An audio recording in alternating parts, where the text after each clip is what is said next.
Siyathoba uPastor wenu lobuya echaza amaphupho okubaleni okufanele sicela kwenu ukuthi kuthole kukuhle ukuthi ube imember nokunikela kwi-channel ngoba ingema channel akusiza kakhulu ayikho enye ngaphandle kwalena.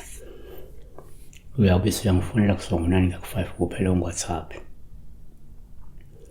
Ngenzeni ihlophe uthi amen phasi igama lami ngunehlophe wena nehlo ngenzeni ihlophe.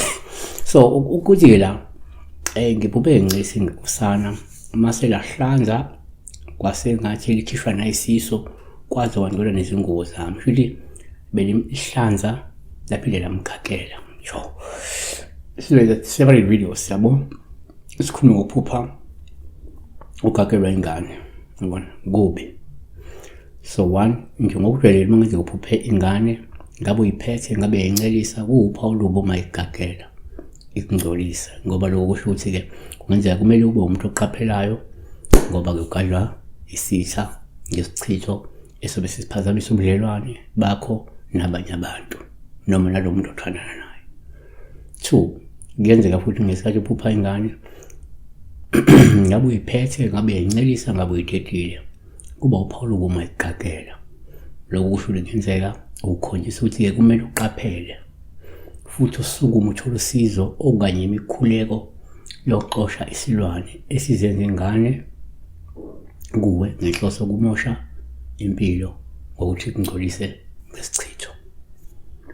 3 kwesinye isikhathi uma ngenza uphupha ingane ngabe uyidedile ngabe uyiphethe ngabe yencelisa ngabe uyiphukudla sitshela nje uPaul uma igagela kodwa ukwazi ukuzesula usale uhlanzekile ngoba lokhu kungenzeka isichitho asikwazanga ukukunamathela sihluleke ukukhaqa okanye ke usuke nje kwazile ukuthi ke usisuse isichitho uma ukuthi kade usanda kusihlambulula noma ke okanye kade umuntu okade eqhuma egeza ngemithi noma ke ngeyiwasho elinamandla omunye ingafika ngoba kade buya kwezihlambululo omunye ngaphupha ingoba kade eqhuma efutha eqhuma ephalaza noma egeza ngemithi ethile noma washo bese phupha ngani ngakele bulo isule aphe muhle.